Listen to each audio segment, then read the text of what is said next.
berjalan hanya di jalanmu, mendengar hanya suaramu.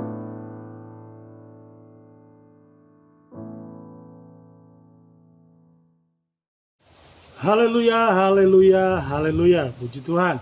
Kita bertemu lagi dalam renungan malam Sosianim. Sebelum kita masuk dalam renungan, mari kita berdoa. Ucap syukur untuk kebaikan Tuhan. Terima kasih untuk hari ini pertolongan-Mu menyertai kami. Sebentar kami akan merenungkan firman-Mu, apa yang Tuhan mau. Untuk kami dengar malam hari ini, berbicaralah Tuhan. Dalam nama Tuhan Yesus Kristus, haleluya, amin. Puji Tuhan, mari kita buka sama-sama di dalam Kolose 1 ayat 20. Kolose 1 ayat 20, dan oleh dialah ia memperdamaikan segala sesuatu dengan dirinya, baik yang ada di bumi maupun yang ada di sorga, sesudah ia mengadakan pendamaian oleh darah salib Kristus. Puji Tuhan, bulan ini kita memperingati hari kematian dan kebangkitan Kristus. Kenapa Tuhan Yesus harus mati? Kenapa Tuhan Yesus harus berkorban, mati di salib?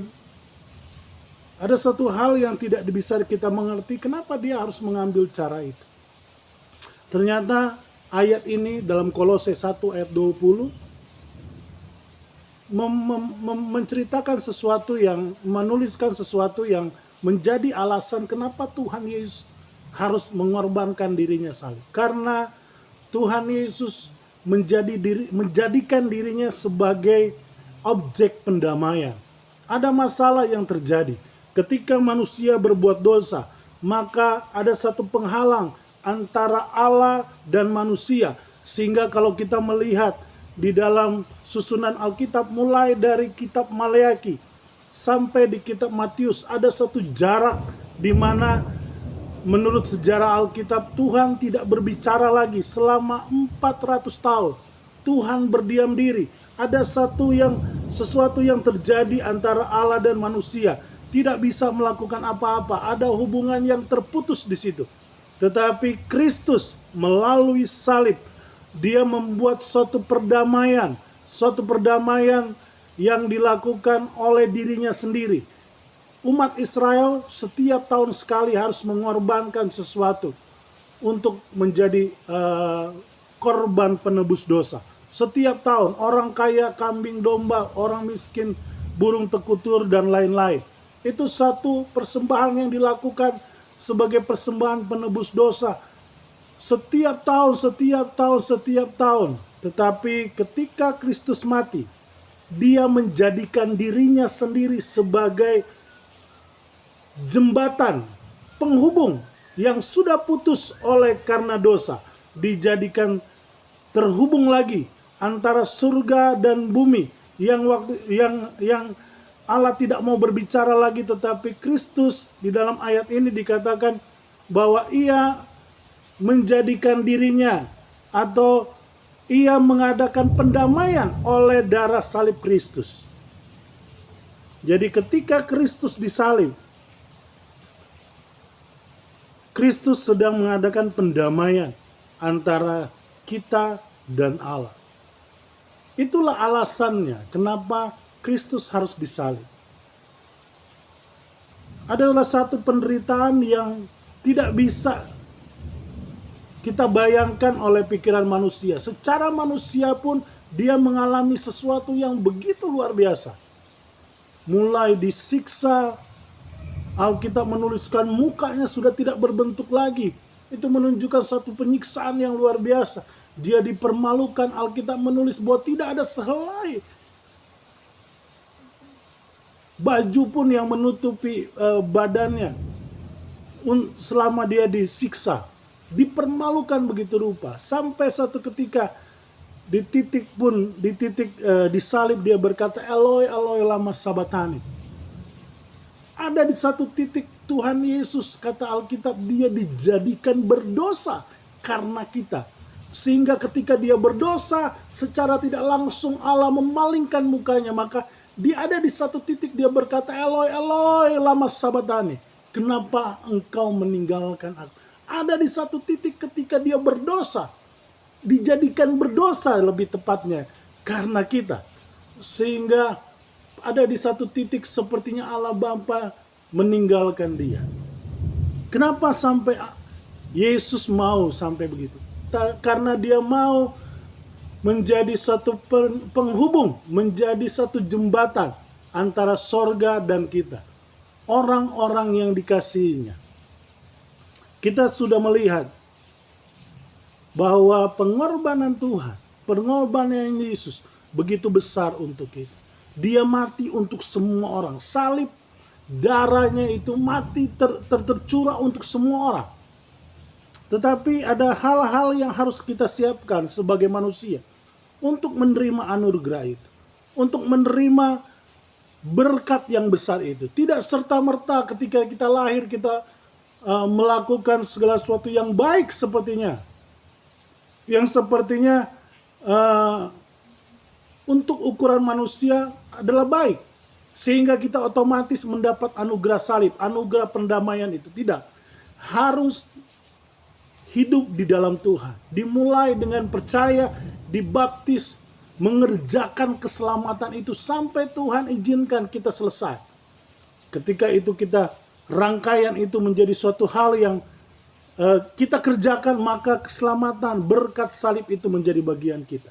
Tidak hanya kita percaya, kita dibaptis lalu kita hidup dengan suka-suka hati kita. Tidak sampai situ saja, tetapi mengerjakan keselamatan yang kita terima itu cuma-cuma dari Tuhan. Cuma itu artinya kita tidak membayar apapun. Diberikan ketika kita dibaptis, percaya Kristus, maka keselamatan itu sudah menjadi bagian kita. Tetapi Alkitab bilang keselamatan yang diberikan oleh Tuhan itu cuma-cuma, tetapi harus dikerjakan dengan takut dan gentar. Ketika kita tidak mengerjakan dengan takut dan gentar, maka keselamatan itu bisa hilang. Kita membuat sia-sia pengorbanan Kristus dalam kehidupan kita. Kita menganggap rendah pengorbanan Kristus. Dia yang raja di atas segala raja mau mati dan bangkit bagi kita, tetapi kita menyia-nyiakan kebaikannya. Maka itu Bapak Ibu, malam hari ini firman Tuhan mengingatkan lagi bahwa kenapa Tuhan Yesus harus mati? Disalib, karena salib itu adalah jembatan perdamaian antara Allah dan manusia. Ketika Tuhan Yesus mati, Tuhan Yesus menghubungkan lagi Allah dan manusia. Tetapi anugerah salib itu tidak akan bisa kita terima tanpa kita mempersiapkan diri. Percaya, dibaptis, dan kerjakan keselamatan itu dengan takut dan gentar. Maka anugerah salib, pendamaian itu akan menjadi bagian kita. Mari Bapak Ibu, di penghujung akhir zaman ini banyak hal yang akan kita hadapi. Tetapi ingat, salib sudah mendamaikan kita dengan Allah. Kita adalah orang-orang pilihan Allah. Tetapi jangan lupa, kerjakan keselamatan yang Tuhan berikan cuma-cuma itu dengan takut dan gentar. Puji Tuhan, mari kita berdoa. Tanamkan firman-Mu dalam kehidupan kami, biarlah segala puji, hormat, kemuliaan bagi Engkau. Terima kasih Tuhan. Dalam nama Tuhan Yesus Kristus. Haleluya. Amin. Puji Tuhan.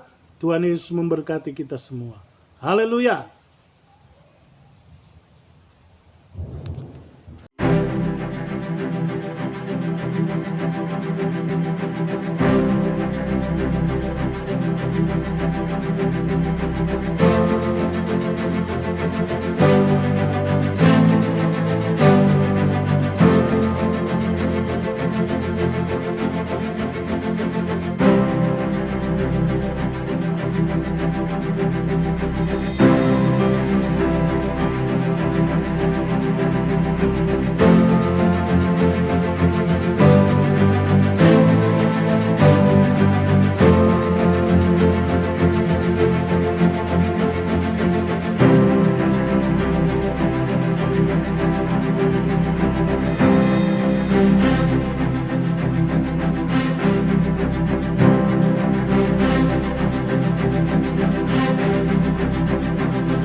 mejaku adalah rumahku.